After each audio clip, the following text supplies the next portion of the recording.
his tale is told in whispers, neath the same old midnight sky. How the Space Corps goes orbiting by. Oh, goodbye, my friend. In the glowing twilight's cry, your name will...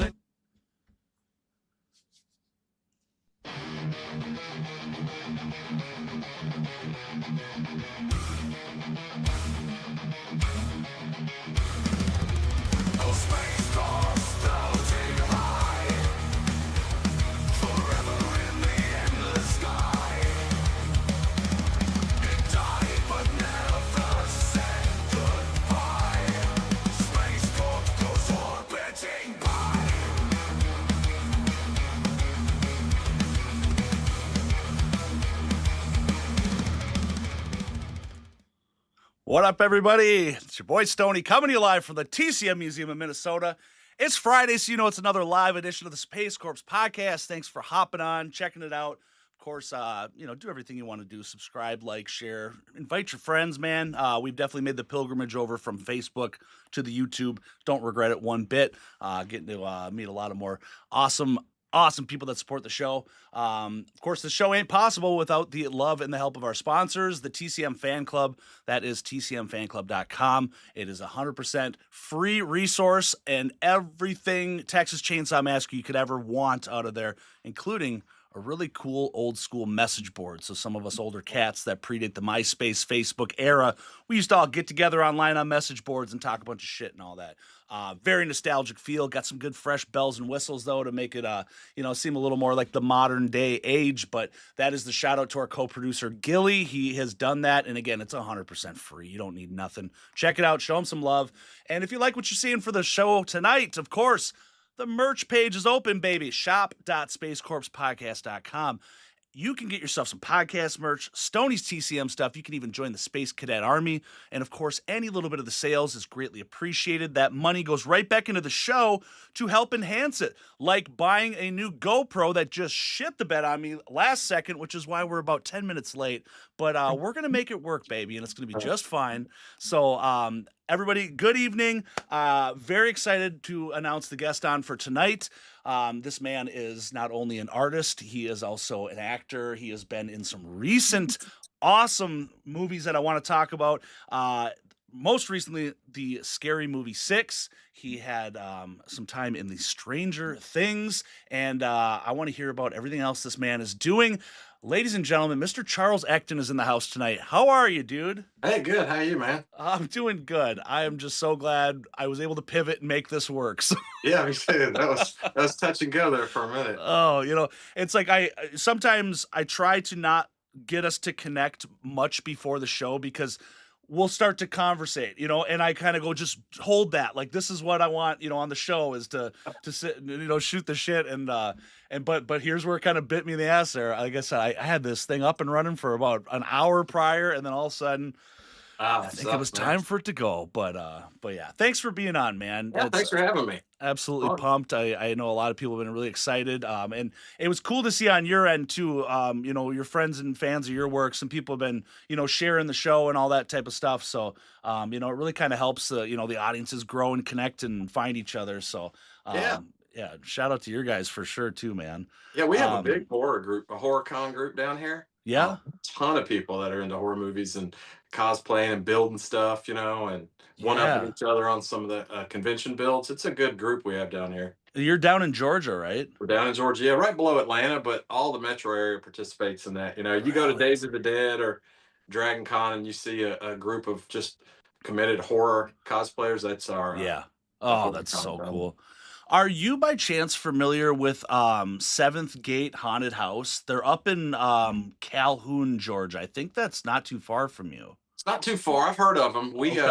We hit Netherworld every year. Me and my wife and myself love Netherworld. Okay. And it's close. It's in Stone Mountain, and yeah, we try to go every year and enjoy it. It's a good one. Awesome. Yeah. We had I had a couple of the cast and crew on from there last year. Some great people too, and they were I just learning the Georgia geography around there. But they made a little bit of waves and had some TV exposure and some controversy, and it really helped them to grow and to the point where they kind of participate and they do this Halloween Christmas parade in the town, and it's become this big ordeal. And That's it's pretty just cool, though. yeah, it's pretty sweet, man. I like I just like when the towns can really get into the Halloween aspect and things like that.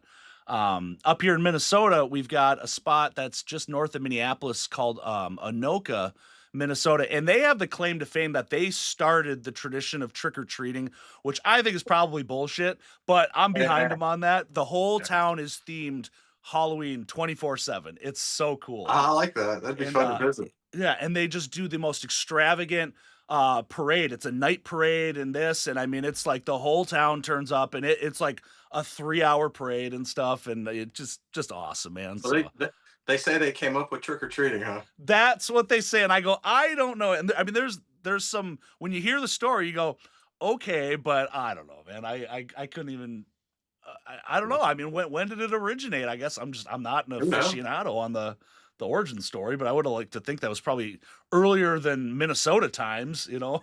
Yeah. Well, our Dragon Con parade that we have before the big Dragon Con, we have a whole section of just horror. Okay. That's like they'll go by for about 5 minutes of just horror. And tomorrow, the 501st, I'm in that group, the Star Wars guys. Yeah. We're doing the St. Patty's Day parade, and I'm the only one who screws it up and does something scary. I do a zombie stormtrooper, Oh, but cool. I put a top hat on it. So, kids are like, here comes all these nice St. Patty's people. And then they're like, what the hell's this dude?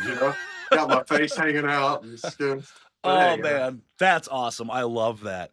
well, I'm a big Star Wars fan from heart. Just growing up, I mean, from as early as I can remember, my dad always had it on the TV, and I would just sit and just watch it, and we'd hit every single movie as they came out, and yeah, I'm definitely a Star Wars over a Star Trek fan. It's same here.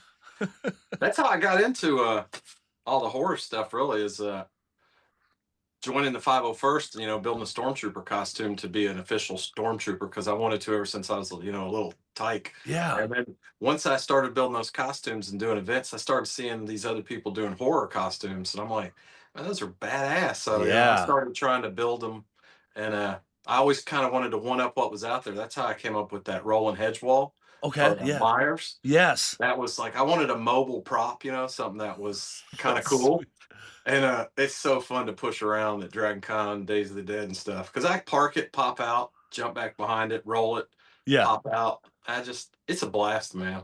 Dude, It's a those blast. full on scenery type things, like the girl that comes out of the screen from The Ring, like I'm sure there's a few of them out there at the con, but have you seen that? Where That's the guy here, Josh Evans. That's his daughter. We have like oh, a really? competition on who can build the best thing. Yeah, she comes out and the static's behind there. And Yeah. she'll crawl right at the camera, and he's got it on wheels that mounts. Oh, He cool. builds amazing stuff. He built the well from The Ring. He would roll it around. She'd crawl out of it. Oh, yes. God, that's cool. And it's like, especially the well. I mean, I'm not knocking people in prop making, but that's got to be one of the more simplistic concepts and things to kind of construct. You know what I It mean? is. It is. Yeah, it didn't knock him out of the water. I mean, the TV was tough because it projects the static on a Yeah. flappy sheet, so you see the real static, and she can move it. God, that's cool. And he'll just roll it and put it there, and she's incredible. She'll come out and just absolutely screw with people and then crawl back in.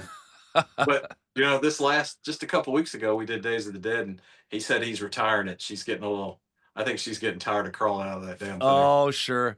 Yeah. God, that's funny. Once you pour your heart and soul into something like that too, it's like you're just itching to use it more than just on a con or a Halloween or something. Yeah. You're like, how can I mess with some buddies or do whatever? Yeah, he's always building something new. I think right now he's building like that little weird hand from Scary Movie, the little Yeah. strong hand. Yeah. Well, he's building that costume right Oh, now. cool. He's crazy. He's probably watching. Josh, if you're watching, I'm going to build something better than you in a couple weeks. So I don't know.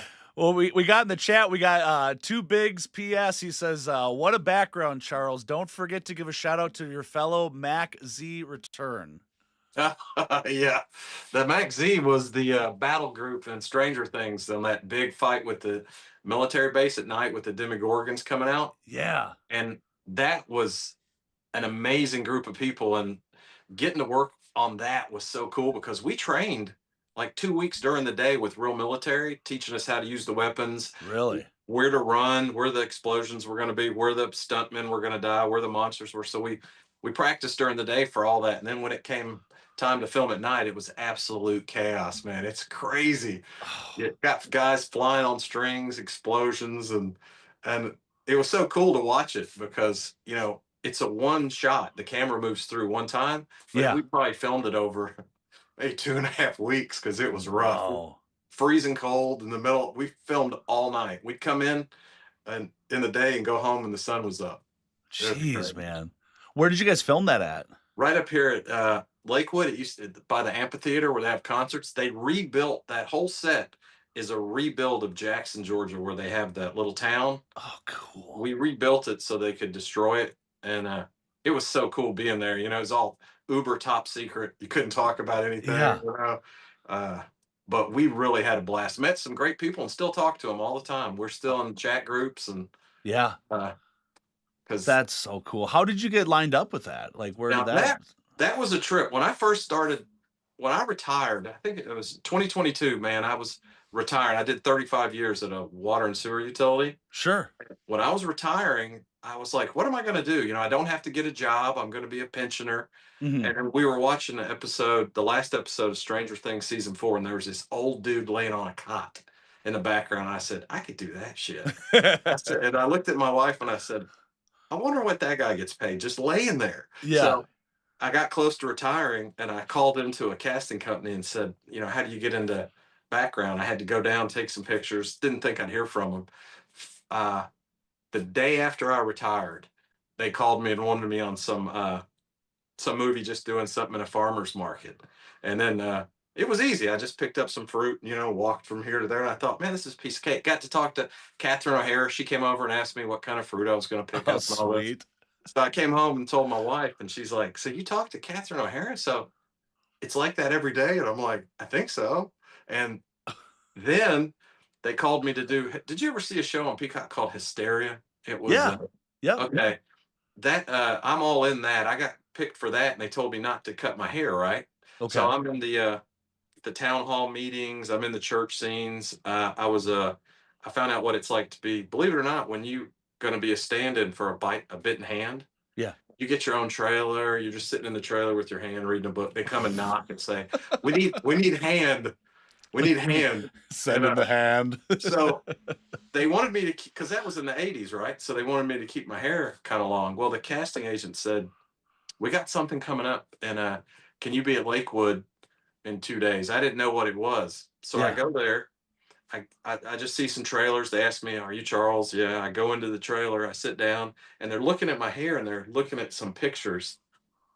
I'm like, what the hell's going on? And they said, yeah, I think you're going to be a good fit for this. And somebody next to me in the chair is going, got a dog, and she's like, hey, do you want to adopt a dog? And I look over and it's Millie Bobby Brown sitting next to No me in the shit. chair.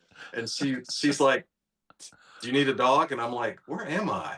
Ah, And they said, look, we're going to use you as a body double, and we're going to start filming in about a week. Are you available? I was like, yeah. yeah. And, so I went straight to that barn scene in Stranger Things 5 where the parent was tied up in the barn. Wow. Well, it's a closed set. There's no background. It's just me, two other body doubles, and all the main actors. And we were in there like 5 weeks. So Wow. I got to know everybody. Like I'm sitting Oh, on I'm the ground, sure. and my wife said one thing: just don't let Winona Ryder, touch you. I said, okay, don't worry, I'll keep her off of me. It was kind of a joke. First Yeah. night, she's sitting next to me on the ground talking to the kid Derek, and her hands all over me and her knees on me, and she's like, Uh, "I'm sorry," and I'm like, "It's okay," And so it was so weird. So you won't believe who directed that. So the guy who's directing it, the Duffer Brothers are there, but the director's this older gentleman, real cool, just wears all black, easygoing, would come over and talk to me. And somebody said, do you know who that is? And I said, no. "Uh, Frank." I'm like, his name's Frank. And they're like, Frank Darabont. Do you know who that is? I'm like, no. They said he directed Shawshank Redemption and Green Mile. I'm like, what? that dude? And he's just, so I'm working with like he's coming over going, is that too tight on your hands, or is the bag okay? And I'm like, damn, this dude's a legend, man. Wow. Yeah, he directed that. They let the Duffers brought him out of retirement to direct that one episode. because they're huge fans. God, that's so cool. That was unbelievable, man. Sitting there watching the Duffers, and to want to do that when I retired by seeing that old dude laying Yeah. down, and then I'm an old dude laying down. You know? Just full circle, man. Yeah, man, crazy. Well, And it's so wild that you're obviously an active fan of the show, watching it, and then stumbling into it blindly. I mean, yeah, God, totally.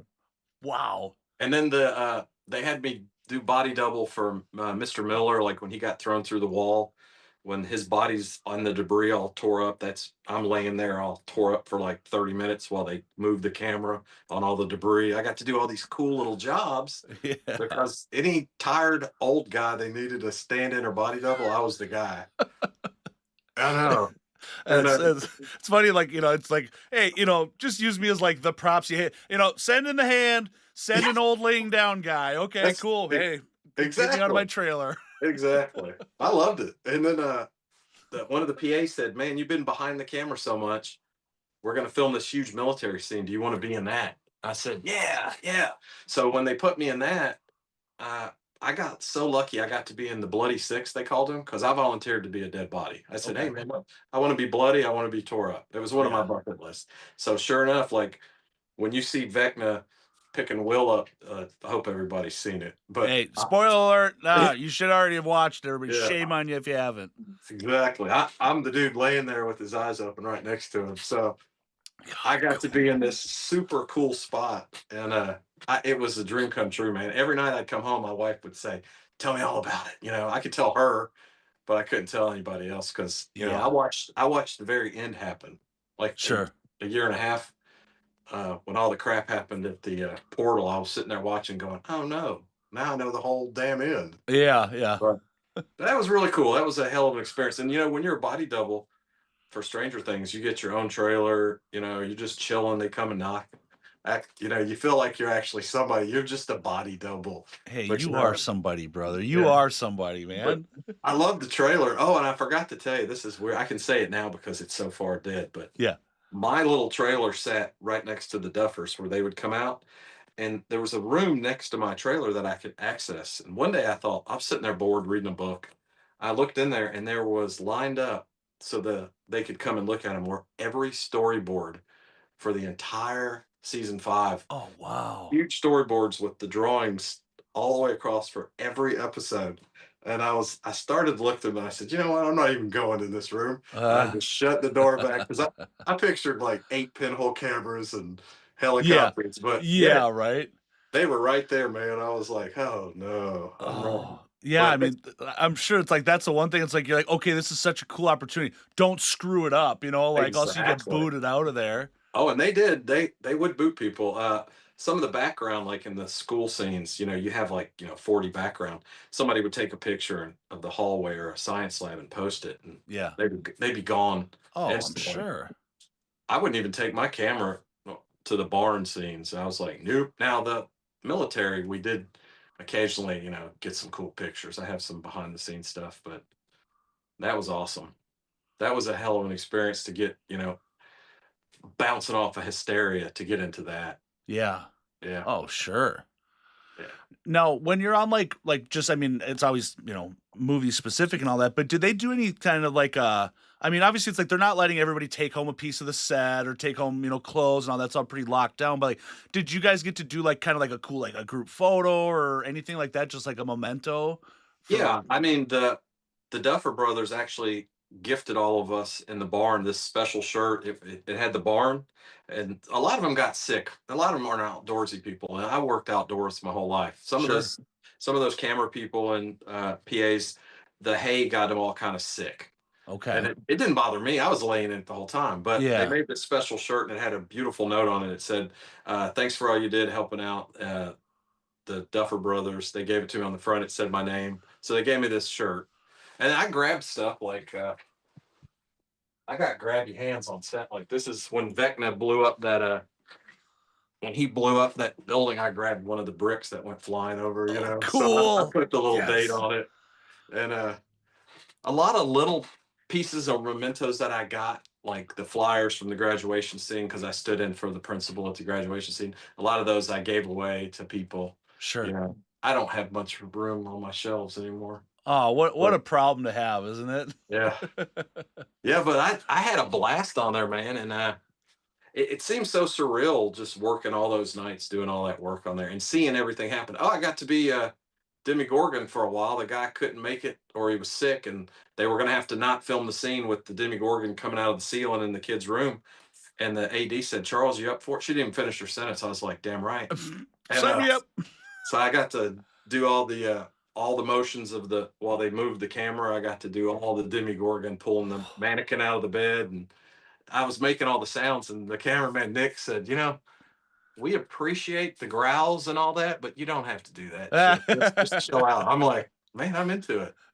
I'm into it." You can cut me out of that. You can Yeah. mute that audio because I am not stopping. This is But, amazing. it was unreal. It was unreal. And the stuff I got to see, the tunnels underneath. I mean, when you're body double, you get a little more in with team one than team two or background. The background people, they keep away from all the behind the scenes stuff. But when you're a Okay. body double, you're right there with team one because Yeah. you're filling in for a main actor with the other actors. Sure. Right. So that was just, I mean, I just looked into that, man, and it Yeah. was incredible. God, man. Incredible. Well, I mean, congratulations on a lot of things for one. I mean, like that Yeah. cool experience. Congratulations on retirement too. I mean, that's just gotta Oh, be wow. amazing. It's incredible. Yeah. I love it. That's the helmet that we're going to talk about, that was one of the things I always wanted to do. Okay. And once I retired, I said, I'm going to do that. I'm going to sit down and I'm going to start working on that because I wanted one since I was, 13 years old when I saw Excalibur. Yeah. I was like, that armor and that helmet. But sculpting that is not something you just sit down and whip up. Oh, It's tough. sure. And here's something cool. There were no pictures of it, good ones, but what's his name? Adam Savage posted some pictures from a prop store where they were selling it, the one Oh. original, and somebody linked me to him, Yeah. and I got the pictures, so I was able to print them out and look at it from all the different sides and sculpt it with those. So one of the first ones I made, I met Adam at DragonCon and gave him one of the first ones I made. So Adam Savage has one of those in his office. That's cool. Yeah, he was really great. It even fit him. Yeah, he must have a bean head because the opening's pretty narrow. Yeah. Uh, I make them where they're narrow. I got one sitting right there with the memorabilia. Well, But we gotta open this thing up here too because I can't believe the kind gesture and the generosity of what you sure, did man, for me, man. I trade them with if it's an artist I really like or somebody I appreciate, I'll gift them one, and sometimes they'll send me something back. But you're not going to believe this, Stony. So when I first finished it, and the guy who Kyle Yaklin, he worked on all these special effects movies. I just met him at a horror convention. Okay. He said, if you get that thing sculpted, I'll mold it for you. And he's a professional. He said, I'll mold it in a way that you'll be able to make multiple casts. And I'm like, dude, I want one. Yeah. He said, Yeah. well, no, let's just do it right. So the first one I made, I went online and I tried to find Terry English, the guy who did Excalibur's armor back in '81. Yeah. But he's a secretive guy. You can't. He's the armor for the queen. You're not going to get his address. Sure. Well, in a chat group, I got a message from his son, and his son said, "Dad would love one of those helmets." Oh, whoa. So he said, "Top secret, I'm going to give you Dad's address." So check this out. I get the address. I write this nice letter, why I built it, how much I love his armor, how it inspired me, and it got me into science fiction from Fangor number 11 with Excalibur. Wow. I mail it to him, right? About, I guess, 4 months later, I get a box in the mail from Terry English. Now, he did the armor for Aliens also, the body armor. Oh, really? And, yeah, but check this out. He sends me this. He banged out on his anvil because he still does metal work. He made Morgana's armor, a miniature. Oh, Yeah. sweet. And he wrote, for Charles, I made this as a thank you. Stay good and well. Truly, Terry English. He said, this is a miniature of Morgana's armor, Helen Marimore, made from the original armor from Mordred's 40 warriors. Enjoy.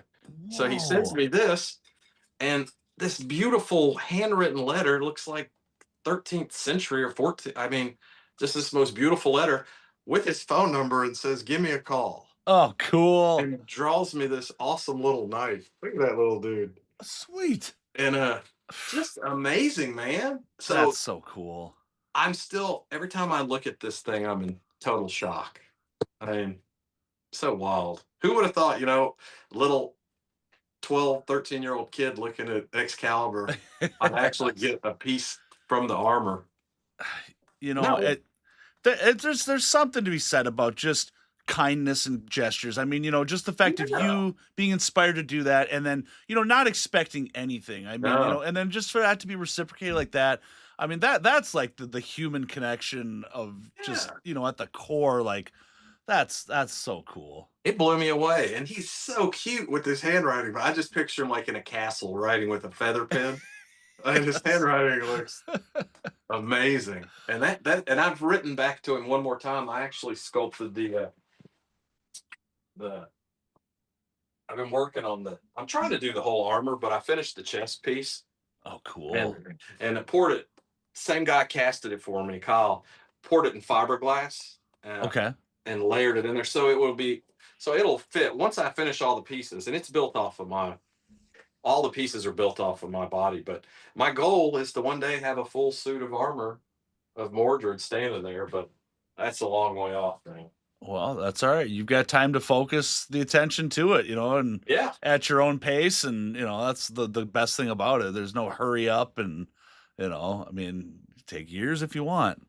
Yeah, but it's fun, man. I love it. That's the first thing I ever really sculpted was that helmet. And Really? I Okay. gotta shout out to my wife.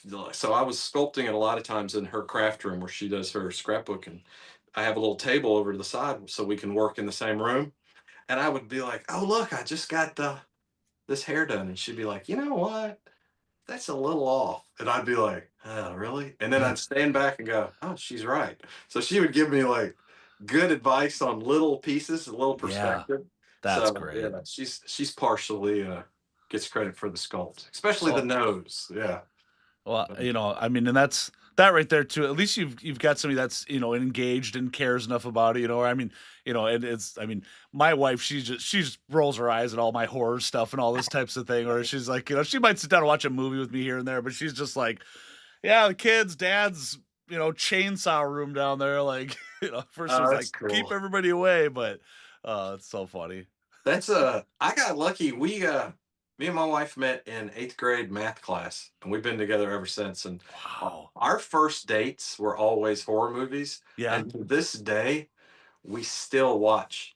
Our first thing to look for on TV is horror movies. Last night, like we watched Primate, that monkey killer movie, Okay. but we were both taking turns trying to find horror movies. And funny story about Pumpkinhead back there. Can you see him? Oh, hell yeah, we can. So you know how I guess you might be the same way. Back before the internet, all of us horror nerds, we didn't have a way to buy all the stuff we wanted. We would mask shops or costume shops or Yeah. somebody you knew who sculpted. Yeah. And then we'd look in the back of a magazine and see, this something that was amazing. But that was it, man. There was no other way to find it. Right. And I still have it right here. In the back of Moore's catalog was this. It was for Pumpkinhead. I don't know if the glare. Wow. Yeah, no, So, that looks good. so they had the full size, this half one, the Walmart version, and then the standard version in the hands. Now I saw this when I was, I guess, it came out like 7 years after Pumpkinhead. And me and my wife went to Pumpkinhead as a date, so we saw Yeah. it in the theater. It meant a lot to me because I love the monster.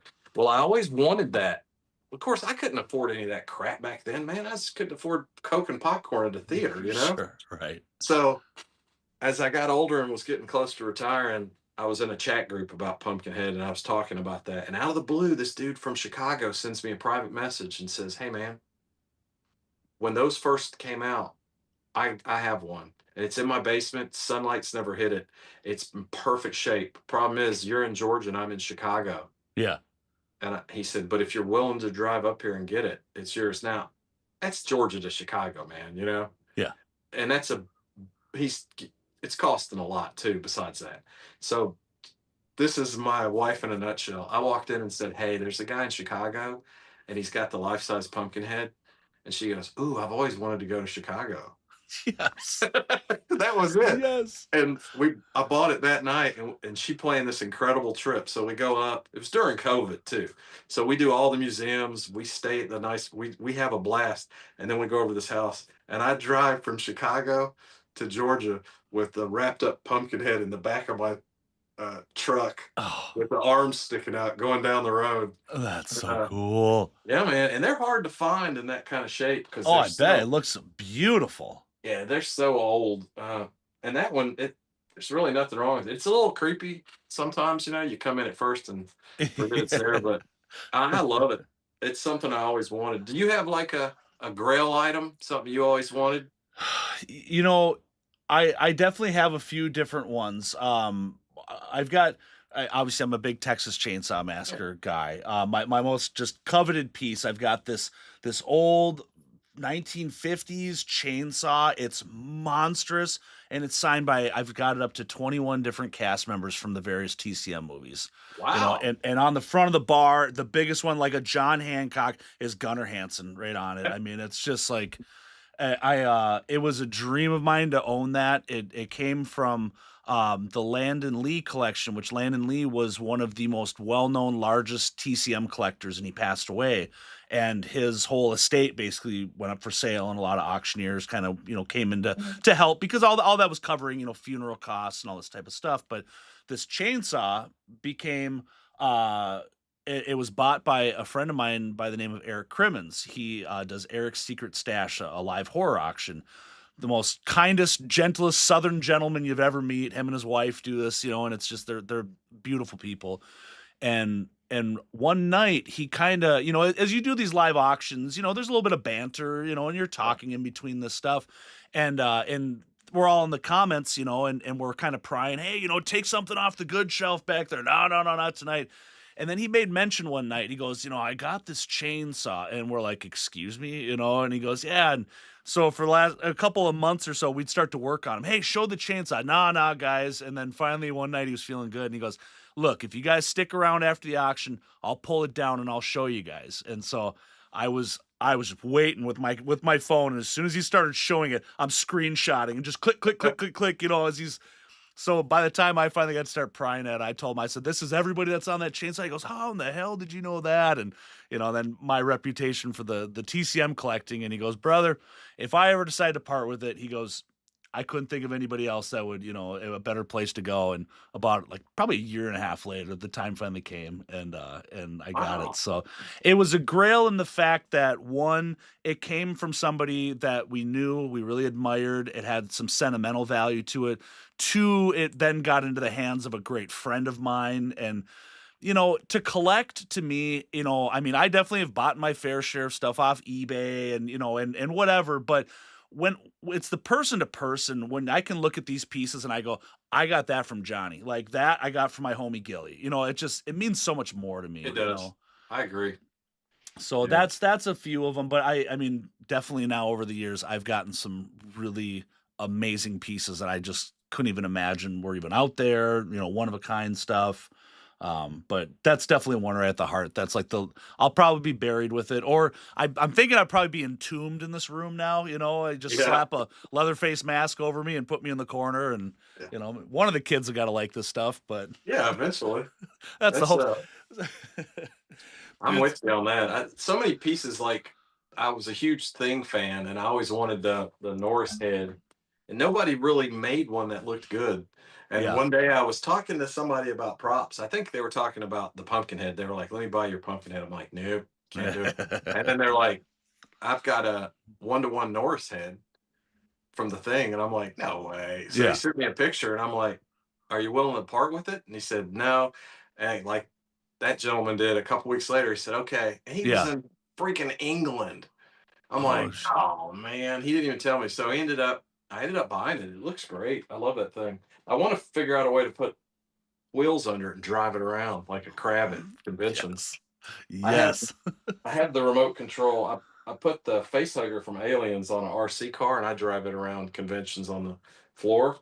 Yeah. But turned into a little bit of a trip hazard at Dragon Con. I about killed a few people, so quit doing that.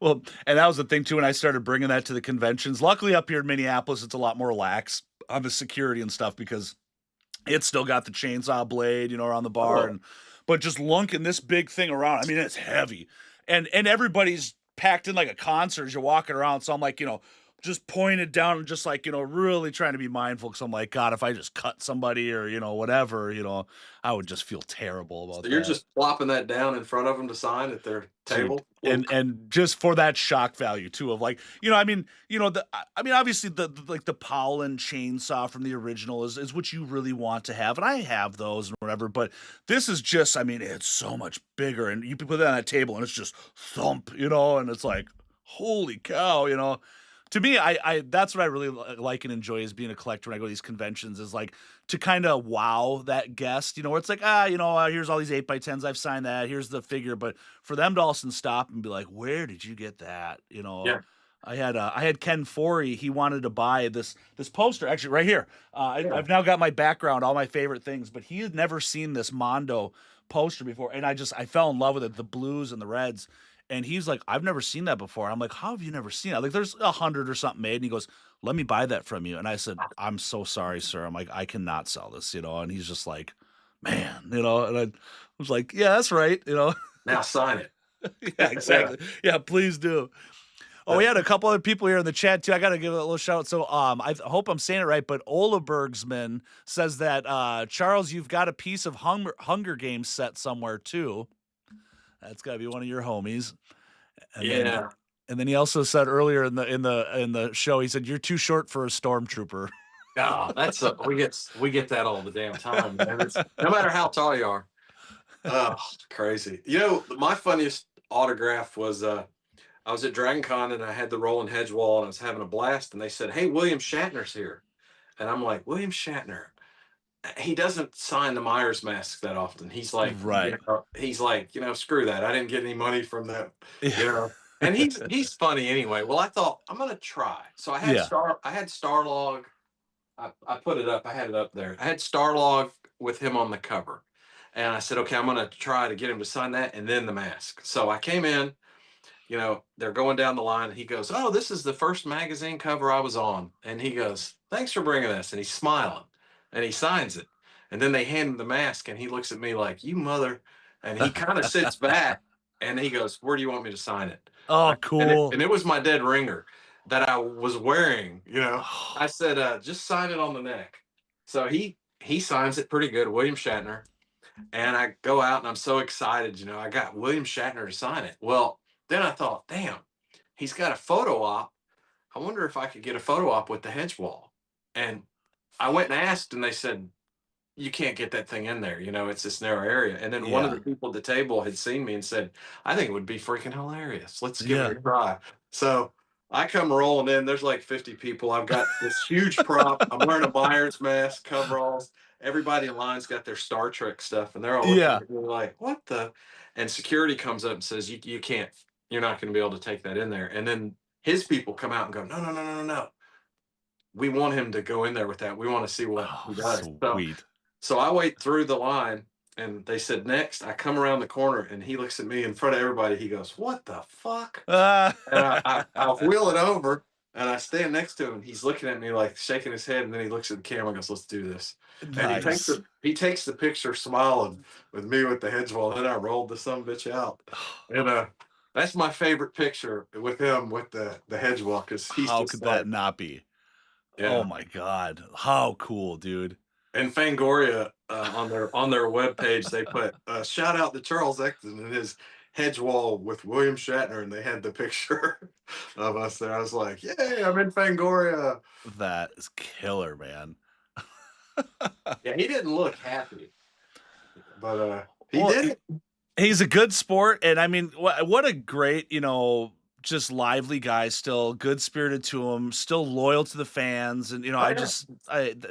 definitely a big shout out to him, man. That's He's in that's so upper. appreciated. Yeah, he's in his 90s now. I think he's like 92 or something, and Yeah, he's still going, doing stuff, talking, doing hosting different events. He's amazing, but I thought I Yeah. just heard something that he's doing something heavy metal related. Did you hear this? Might be, he does get music. He takes different genres and sings, Okay. and he might be doing something metal. Yeah, kind of like Tony Bennett did, Yeah. back in the day or Yeah, whatever. yeah. Yeah. God, that's so cool. Steve reads in the chat. He says this is freaking awesome. He said about the Stranger Things too. He said that season 5 of Stranger Things was awesome. One of my favorite shows on Netflix too. So Yeah, and I was so blessed. I tell you who's cool is the guy who plays Vecna, Jamie.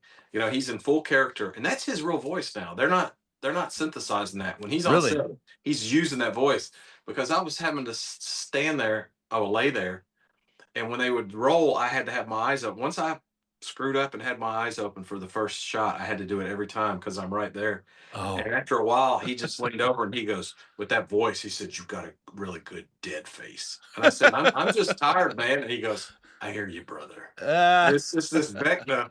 I'm like, I'm talking to Vecna. And he's when he speared the dude through the back, that was the guy crawling right next to me. So I was watching all that, like, what the hell is going on? But I can't move. And every night they would cover me in the same exact blood, the same. So it was a trip. yeah, It's 32 degrees. You're covered in blood, laying there for 6 hours on a steel plate. sure. So, yeah. It ain't glamorous and easy. It reminds me I had C. Ernst Harth on quite a long time ago. He played the great child in 13 Ghosts. He was one of the ghosts. Okay. And he's been in a lot of other things too. I mean, God, that guy's a lifelong career, but he was also in the Trick or Treat movie, like Sam Trick or Treat. Oh, really? And he was in the last scene where all the witches were in the woods there, danced around the fire, and then they all start getting naked and and topless and all that. He's one of the guys that's like laying, like dying on the ground or something, and he's like, I was not able to open my eyes. And he goes, "Do you understand how hard it was with those beautiful women around me, danced around topless?" And he goes, because he opened his eyes a little bit. And one of the directors was like, "Hey," like, just caught Yeah. him. And Yeah. he's like, hardest thing in my life, and I just go, man, I got definite respect for, the side parts like that where It it's could like, be crazy. I mean, I love my profile picture on Facebook is me laying face down on the wood floor in the hallway where the parents were drugged so they could kidnap him, get him out of the house. yeah, And I had to lay on the floor face down in the wood, hands straight, face like this, so they could reblock the cameras to make sure it was good. I bet I laid there, hour on and off, and one of my buddies took the picture and sent it to me. It's like, that's really good work, man. Some of your best work. Like, hey, man, I have a gift. I can just lay there.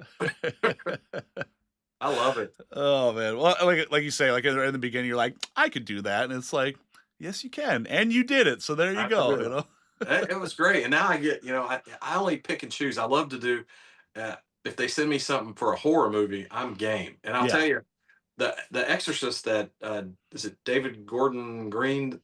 He did the new Halloweens, the 3 Halloweens that Oh, came out. sure. So I go down to this.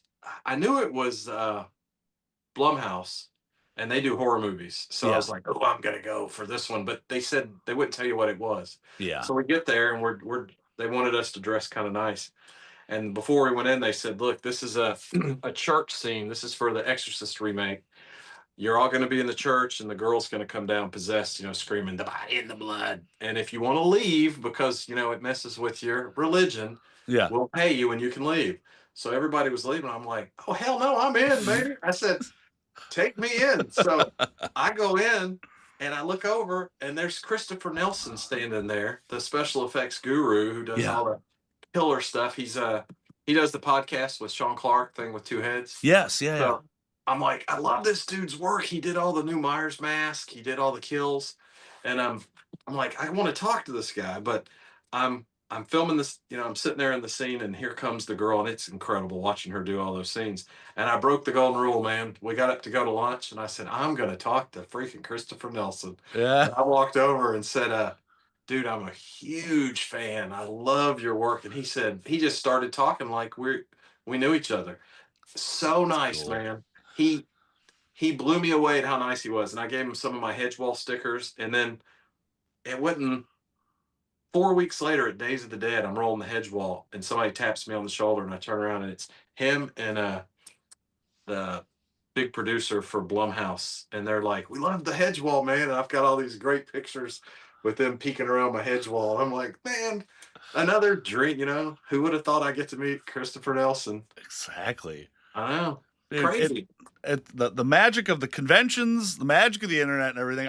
I say it all the time. I just, for me starting this is just a fun thing for me to do, leisure. Yeah, I mean, I got kids, I got a wife, I got a full-time job. I mean, I'm busy, and for me just to have one time each week I can dedicate to, like, this is my time, and doing my collecting, and then all of a sudden, it turns into this, and now I get to talk to people like you. I mean, me as a TCM fan, I've had, you saw Perry Lawrence was on. yeah, you've I had mean, some good folks. dude, from the original, Alan Danziger, John Dugan. I mean, I've had Leatherfaces, I've had, Andrew Bernard. It's just, to me, I'm just like, man, I can't even believe it, when I look back at all this stuff now, and just It's like, wild, man.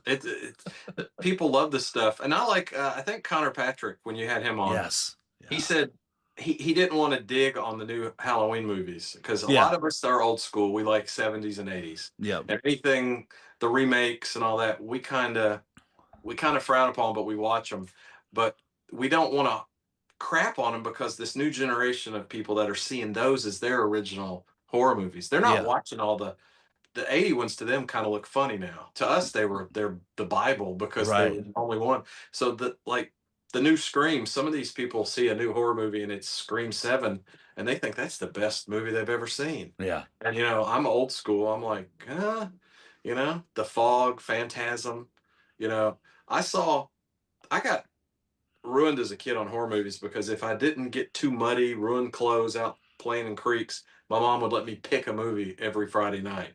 And hmm, remember the newspapers, you'd cut out the big advertisements, they were like posters. oh sure, I would take her, I'd say, "This is called Halloween." I'm 8 years old. She's like, "I'll take you." So she would buy my ticket and she'd let me go and she'd go do something else. And I would just sit there as this teeny little kid. no And shit, I saw Halloween, Phantasm, and The Fog all as, before I was 12 by myself in the theater. And man, I couldn't sleep with the lights off, but I loved horror movies. Loved them. I loved him. And that's how I got so fascinated with Tom Savini, just his work. yeah. Back then. Did you see I just got to meet him dressed up as the guy from Cropsey? I did see that. Yes, Yeah, and that's Kyle Hukalak up in Canada. He does all the incredible uh, Jason sculpts, he's an incredible dude. On Instagram, Hukalak's his last name, Huculak. hmm, Dude's amazing.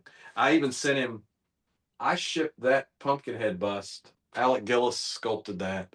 I shipped that to Canada for him to paint because really, he's that good. oh cool, And he made that Cropsey mask. And when I walked up to Tom, he was like, "Where do I know you from?" And I said, "It's a movie called The Burning." And he said, "Yeah, no shit." I, he said, "No, where do I know you from?" And I said, I sent you the Mordred helmet. I sent one to him as a thank you for all the work he's done. really, And I said, "Yeah, I sent one to Jason Baker and you." And he goes, "Did you?"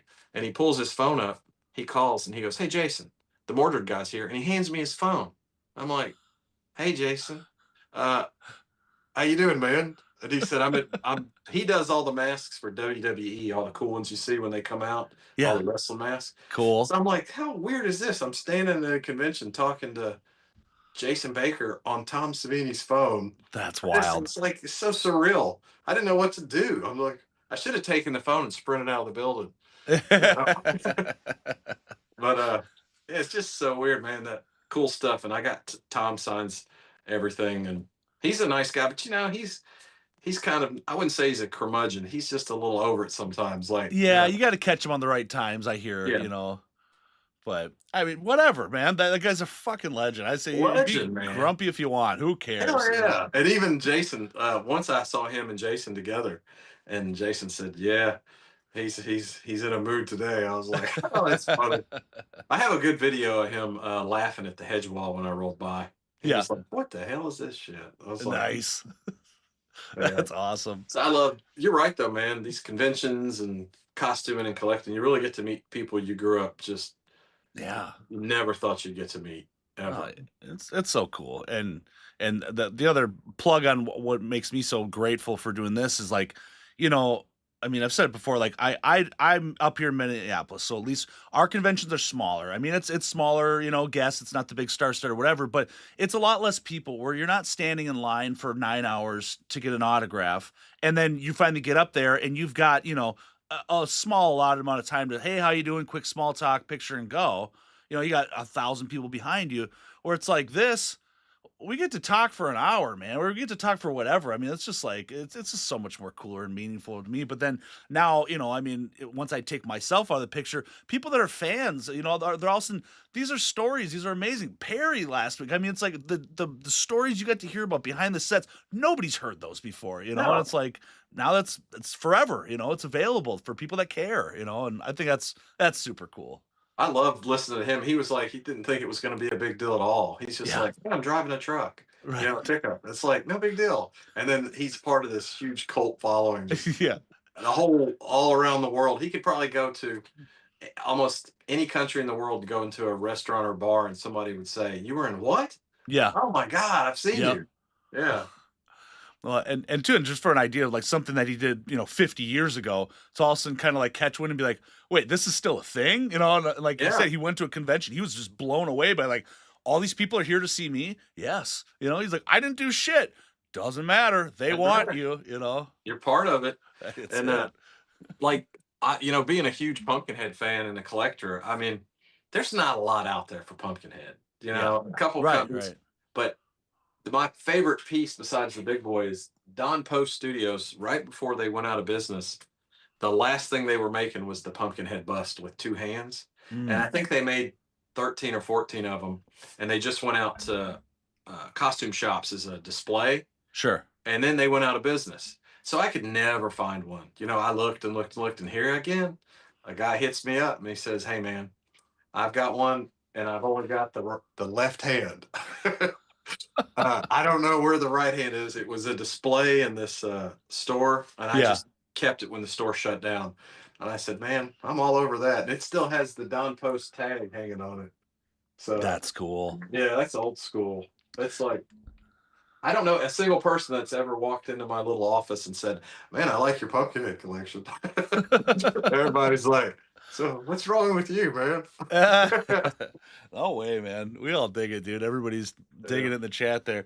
Hey, so I just, out of respect here too, I don't want to belittle this. We got to show everybody what man. what the heck you've hooked up for me, man. I couldn't believe it. I was like, I don't know what I need to do to send back to you to make this right, because in my head this is like, dude, this is so nice, so kind, and I mean, I think it's amazing. And now knowing that, you know, I thought you just make, you know, masks and some things too, you know, in your leisure, but this is literally the only. How many of these have you made? About 83, and Okay. I've sold. I was selling them on my Etsy store. I didn't look, man. I didn't know people were gonna go nuts for Excalibur. I knew I was obsessed with it Yeah. as a kid. You know, the armor and the. But once I made it and people saw that I had it, I started getting just a list of people saying I need one. So I bet I've sold probably 53 of them or so. Cool. But I give them to artists and people I respect. It's just so fun, you know. I love to surprise people. Oh, there it is. It looks good. Coming. It's not broken. No, Thank she's you. looking gorgeous.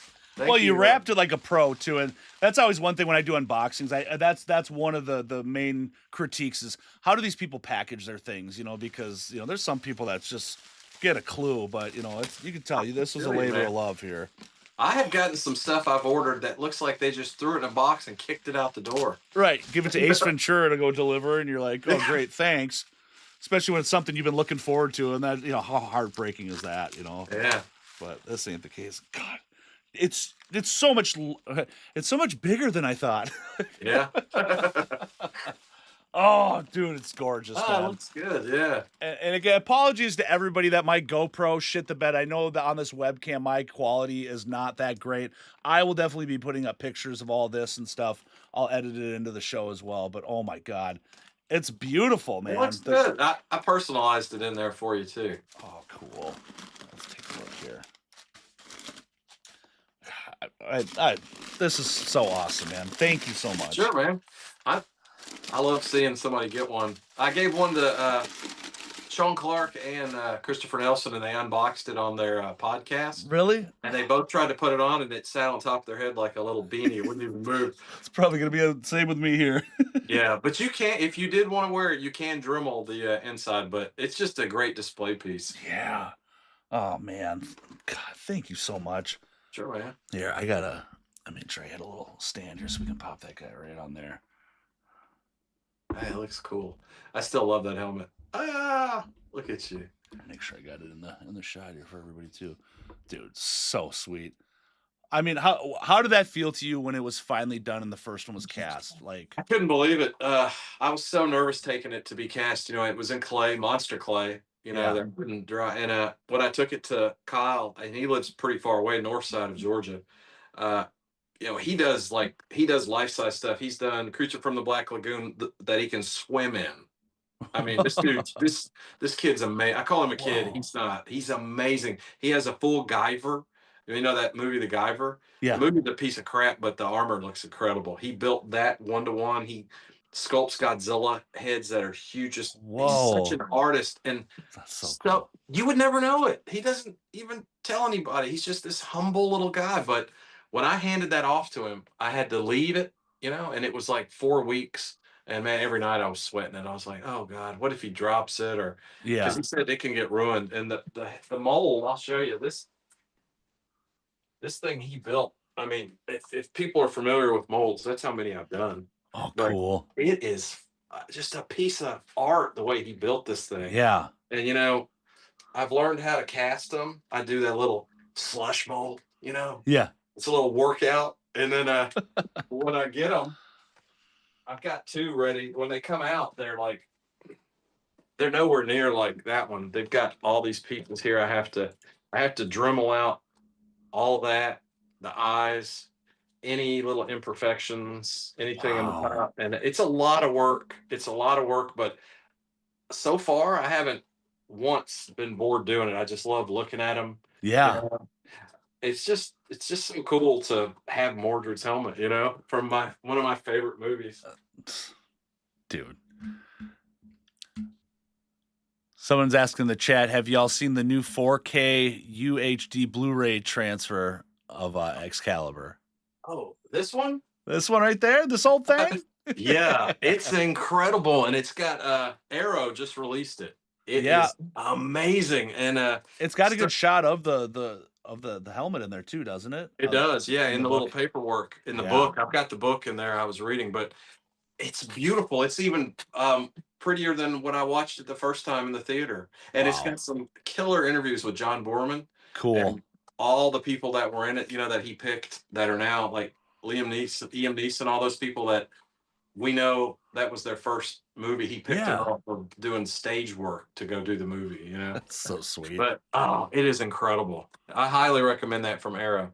They should have put a little URL to my store on there. They should have.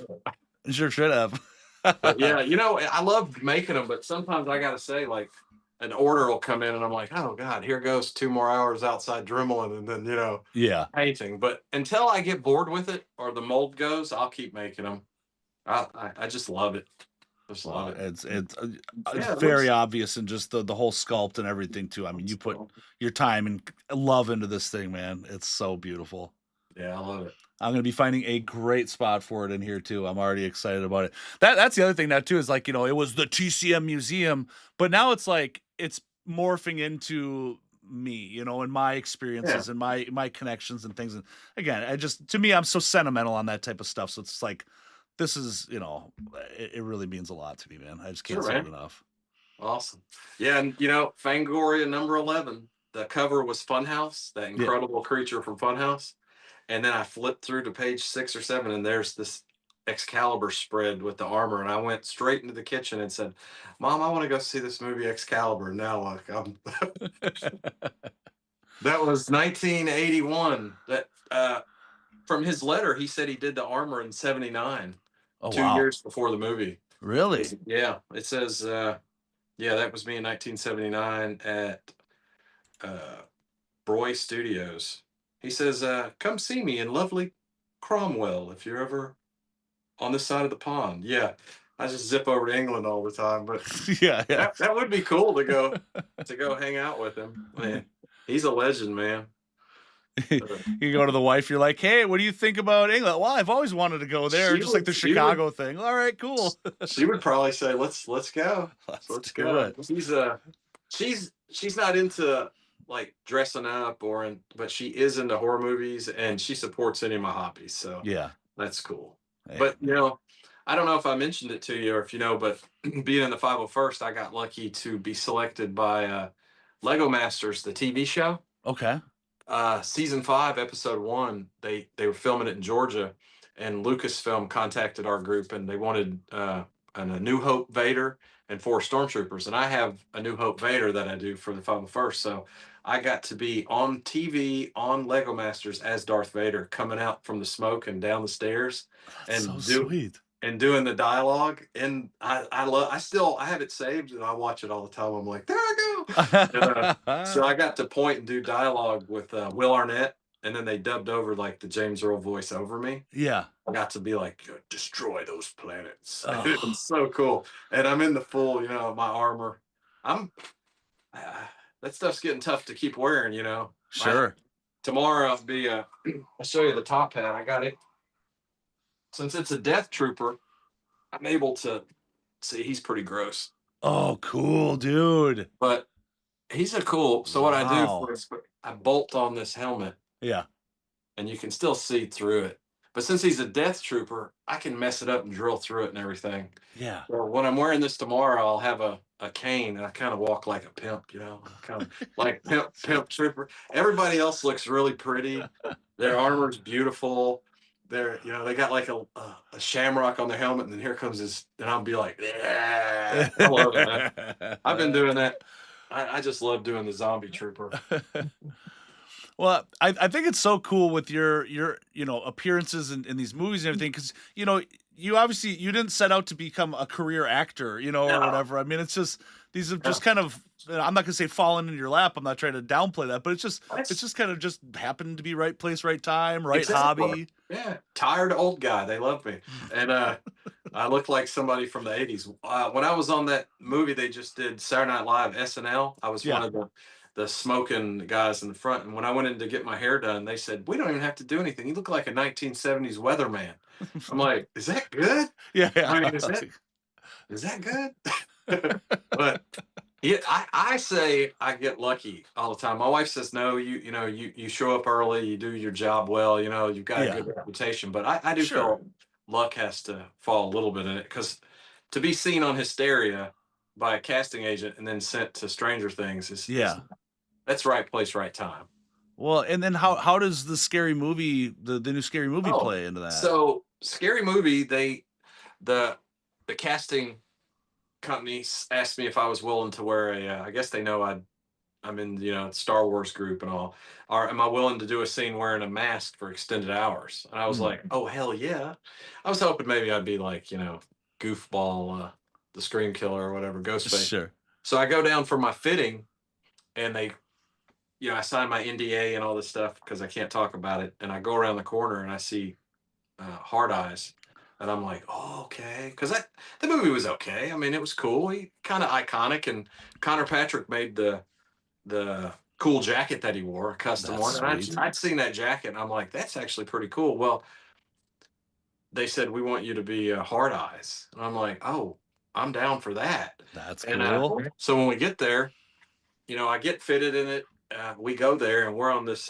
It's in the trailer, so I can talk about it, but I can't. Anything outside of the trailer, I can't talk about. But fair enough, absolutely. We're in there. We've got a Leatherface.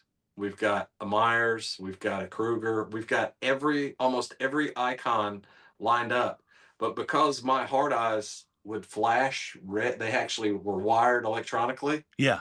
That when the subway lights would go out, the director was like, "That looks cool as shit. Let's get a lot of shots of this guy." And I'm like, fuck yeah. Yeah, baby. So I'm hanging on this rail. We're not really moving, man. We're making it look like we are hanging on the rail in the subway car. And then here comes that Megan doll, and she does this whole awesome dance routine down that Yeah. thing. It was so cool to see her doing that live. This girl, she'd like, they'd say, "Can you do a front flip?" She can't see anything. She'd go, "Sure." She'd figure out we're pitch black doing just flips, anything. This girl was so amazing. I don't know what That's cool. she, but being in that scene and then watching at the end all the stabbing going on, and that's in the trailer too. Yeah. And they're killing all the pronouns and all this. They're like, it's it's so beyond politically correct. It's going to really ruffle some feathers, but I think Yeah. it's going to be one of the better ones. No, that's good. That last one was okay, but this one, the scenes I saw being filmed, I was really a fan of. They seemed pretty funny. Sure. Well, and I think in our my buddy Gilly, who's the co-producer guy here too, he was saying that the last couple of them, I don't think the Wayans brothers had anything to do with it. It was, whatever, Yeah, company or some shit like that. So it's like I think it lost a lot of their it charm did. to it, and It did because they were very involved in this. They were all every scene. They're right there, and they're cool. talking to you like, and they would hold the door for you. Those guys treated everybody with the same respect. If you were the lead actor, background, a guy in a mask, they were so cool to see on set. That's excellent. I loved the way they acted, and they were very involved, and they were cracking up at some of the stuff, and so they're very involved in this. And of course, in the trailer, you can see them; they're all back. So Yeah. this is they're back again. Absolutely. And already, just the whole internet buzz about it too, where they're just, we're canceling cancel culture and we're not going to apologize for something we want it offensive. And it's just like, there's so many of us that go, yes, it's like the breath of fresh air, the pendulum swinging backwards where it's like, it's Yeah. okay to make fun of people again. It's just like, it's Yeah, okay, guys. It's comedy. It's Yes. comedy, and comedy is an ugly business. Yeah. Comedy is like smart sarcasm that you laugh at. Yeah. But I think it's going to do very well. Since I was in that scene, we'll probably go see it at the theater. I love Sure. doing that. Like if I'm in something, Oh, like yeah. when we went to see The Exorcist, I was so excited. I'm like, here comes the church scene, and the camera's panning down. It's an eight. We saw it in IMAX, Yeah. and the Oh, camera's cool. panning down, and I go, there I am from behind, and I go, oh my god, I got a bald spot, and it's just, and my wife goes, yeah. I said, oh shit! I found out on IMAX. I had no idea. I never looked at the back of my head, and she said, no, it's just thinning. But from that IMAX coming from behind me, I was just like, oh my god. No, there's some glare. God damn it, there's Yeah. glare. I had no idea, man. But it's so cool, man. Like Will Trent films right down the street. It's a little one of those little crime dramas, and I'm an orderly on there. Like anytime they need somebody pushing a wheelchair or Yeah. pushing a bed with somebody on it, I'm the hey, are you available for orderly? I go same scrubs, same shoes, and I'm doop doop doop. You got to take a body to the morgue. I'm taking it. That's me. Got it. And I think I'm there next week doing it again. But man, Stoney, I had a bucket list, right? I wanted to be dead body. I wanted to be janitor. I wanted to be a autopsy victim, and all those little. I was only signing up for stuff like that. Like, Yeah. what the hell was that? But so far, I'm getting pretty close. You're down getting the further list. along. Yeah. Janet, I want to be. Do you remember an old movie called? I think it was Saturday the 14th. Old movie. Does You not might, ring a bell. No. you might not have seen it, but there was a janitor in there that was real goofy, and I was like, I want to be that janitor, Yeah. but haven't had a chance yet. But I will. One day I'll be a janitor on the screen. I believe it. Yeah, It's coming soon. Well, and it's just like you said. I mean, with your luck and what, or, not luck, but just your It is. happen to how it folds. This ain't the end of it by any means. Like it's just wild. I mean, that's a guy can dream to be a janitor on TV, right? Every time I think about the janitor, I always think about like I was such a sucker for Joe Dirt and just Yeah, the me too. oh man. So even the electricians on set. Now you said you're an electrician, right? Are you working in an electrical field? Yeah, but I'm a tool manager, so I'm not a union electrician, but I serviced 1,000 whining electricians, so I definitely know them in and out. Yeah, and that's really one of my favorite parts of this whole thing when I'm on set is how these pieces move and how it all works, and watching like the electricians and or the lighting guy or the Apple box guy. I mean, it's just so cool being on the backside of that Yes. and seeing it. And I respect that industry so much. It's not easy. Right. It's not easy. Those guys, they're busting their ass, and they'll get a little credit that comes up at the end, but man, they can be rough on each other. It can get pretty ugly there trying to make something happen that fast. Oh, I'm sure. But it's very cool to watch. Well, and especially when people aren't in that skill set and they're just looking at you like, make it work. Come on, make it work. It's like you don't understand what some of this takes to go into it, and Oh something's yeah, malfunctioning. Also, for just somebody to MacGyver it on the spot and make it go, it's they're the unsung heroes sometimes. It's like, oh okay, good, yeah, it's going now. Now roll it. yeah. Somebody said that some of the directors only comment when you do something bad. Yeah, Good is what they expect. right. So that's kind of a thankless job, and that'd be tough for some people. But and general background is like that. If you're in like, you see a mall scene, you've got 80 people. Yeah, Those people are being herded like cattle, and it can sure. get a little bummed out for them, and it can get a little rough. But the whole process is just so cool to see happen. But that's why I do it. That's why I go back. I'm just hoping we get some big horror movies coming here in Georgia soon, so I can. Sure. Everyone that pops up, man, I'm gonna try to be on there somewhere. Oh, why not? So, and then Ola Bergman says, or the janitor on Scrubs. That was a funny one too. That guy was awesome. Yeah, and that guy was good. Yeah, I he did get was. to on a National Geographic show called MLK about Martin Luther King and Malcolm X. The doctor that gave the two guys such hell on Scrubs, Yeah. he played the president, and I was the senator, shook his hand when we signed the civil rights agreement, and Huh? he was like, I said, "Thank you, Mr. President," and he'd say, "Thank you, Senator," and he'd hand me the pen, and we did that about 8 times, and he's so funny. Finally, he said, most people that get to touch me that often usually have to pay some money. But that's another thing. Some of the people you get to meet, or like you see on TV, you're like, I never would think I'd meet that guy. Yeah. Or, Right. so, yeah, that's the fun part.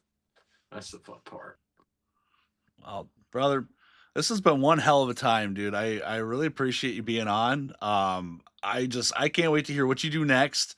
I'd love to have you back on if you ever want to shoot the shit or you got something new to what you're working on, or hell. Yeah, man. Anything good pops up, I'll let you know. But steady as she goes right now. I think there's no huge juicy horror ones coming. But if something comes, I'll send you a message and let you know if I get on there and get something cool from some intel.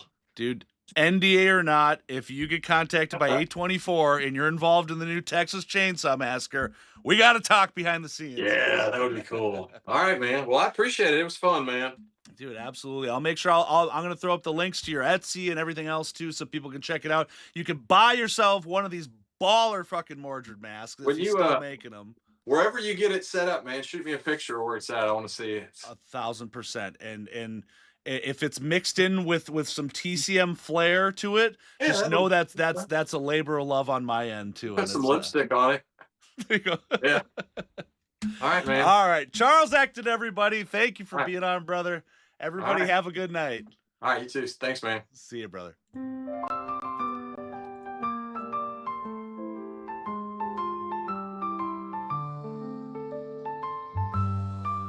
In the vast expanse where the cosmos sighs, drifts an ancient tale as old as the skies. A figure from stories now mythified, Space Corpse goes orbiting by.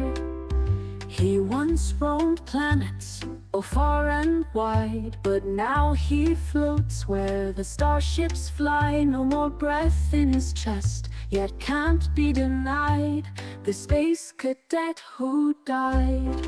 Oh, oh, Space Corpse, in the void you glide, a spectral waltz in the galaxy's tide, floating free like a cosmic guide. Space Corpse goes orbiting by. Galaxies turn while he haunts with pride. No anchor to worlds, just space to bide. Gliding through stardust, no need to hide. This wanderer who never cried. In weightless silence where time collides, he drifts in dreams so amplified. Mysterious tales on mystic rides. Space Corps haunt so dignified. Oh, oh, Space Corps, in the void you glide. A spectral waltz in the galaxy's tide, floating free like a cosmic guide. Space Corps goes orbiting by.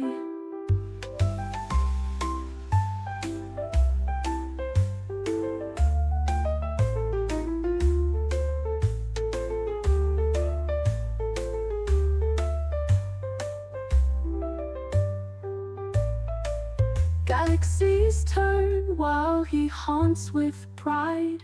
A spectral waltz in the galaxy's tide, floating free like a cosmic guide. Space Corps goes orbiting by.